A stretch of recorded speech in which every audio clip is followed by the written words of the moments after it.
Bleh. Tell me more about the Mystery Clock Cinema. Well, Mystery Clock Cinema is my production company that has been around for many years, and produces my films, and any other video content these days. It's called that I make. Heretic Foundation is not a group of warlocks and witches. It's not a satanic cult, as some people believe. It's actually called Heretic Foundation because we are trying to do things in a very, very different way. We're sort of breaking the model of the filmmaking, of the film industry that we refer to it as, and we're rebuilding it from the ground up. And it's all through the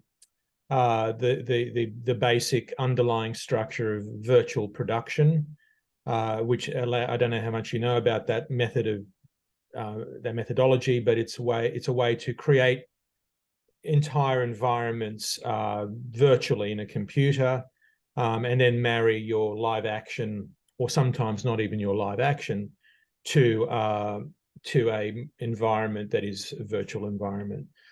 So the simple nutshell version of that is it breaks the paradigm of production completely and rebuilds it in a new way, which means you can shoot in a small single set.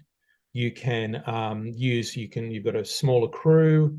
You can shoot faster and more expediently, where you can change locations at the press of a button, and therefore it lowers the whole overhead of production right down, and allows people like myself and many others who have a very visual approach and like to build worlds. I don't need the $150 million budgets that Hollywood insists upon to do that. I can do it for a fraction of the cost and not sacrifice my level of imagination. So that's the simple version that I can give you. You know what movie actually immediately comes to mind when you talk about that? Well, two things come to mind. One, I'm immediately thinking of, say, a show like The Mandalorian on Disney Plus, which utilizes it's not green screen, it's LED backdrops that you put your actor in, and you can do all sorts of insane things in an incredibly enclosed space. And the other thing that it makes me think of is movies like George Miller's Mad Max Fury Road, which, it wasn't at the beginning. I know you were a proponent of digital cameras very early on. But I believe George Miller shot that all digitally, and a lot of the stuff was done practical, but also he was doing a lot of blending. He was blending a lot of practical stuff with light use of CGI. And while that wasn't an enclosed space, and yes, that was a ginormous production and had tons of moving parts, I do believe that a similar philosophy sort of exists, right? Would you say that's kind of correct a little bit? Well, I've been doing virtual production since iRobot. iRobot was actually the first big feature film to incorporate these techniques, and it was built for a specific scene where I had Will Smith running around 1,000 robots, and we had no set, we had no robots, we had nothing. It was Will running around. There was no set for that. No, and so we developed, my VFX experts on the production developed a methodology, a way of linking the camera, the film camera, was film in those days, to a very crude computer model. So I could actually see when the camera was going to see Will through the lines of non-existent robots, and it was all done in post. Cut to something like, and Gods of Egypt, I did entirely virtual on green screen. So, and then cut to Mandalorian, which has kind of brought this term virtual production into the lexicon, right? But this is stuff that we've been doing for 20 or more years, Wow. And what they did on Mandalorian, which was a good value add to the methodology, was incorporated LED screens, right? Which have now become part of the way of doing it. Green screen works better for some scenes. LED works better for other scenes.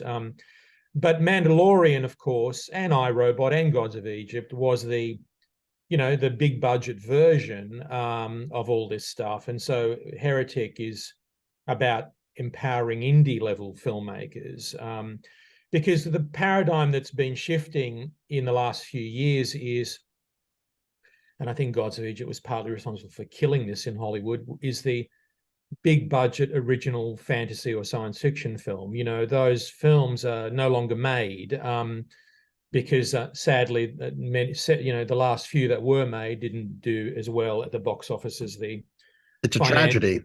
would have liked, you know. And that's my wheelhouse. That's what I do. I do original fantasies. I like to come up with stuff in my head that's set in some bizarre context and see it realized. That's my mantra as a filmmaker. So you know, a few years ago, I decided, well, how do I make this methodology able to support my type of filmmaking? And of course, as you would know, as you lower the budget of a film, you don't have the suits breathing down your neck and saying, Right. oh, that's, you know, Sure. the fear that comes from working in this genre, you know, even if I could get the budget for something like this. So now I'm engaged on several projects that are my own IP, that are all set, one set in Edwardian UK. It's a, you know, fantasy ghost story, revenge story, set in the 1920s UK. One is set in a fictitious environment that looks a bit like Metropolis, the movie Metropolis, and another one is set in a virtual version of heaven.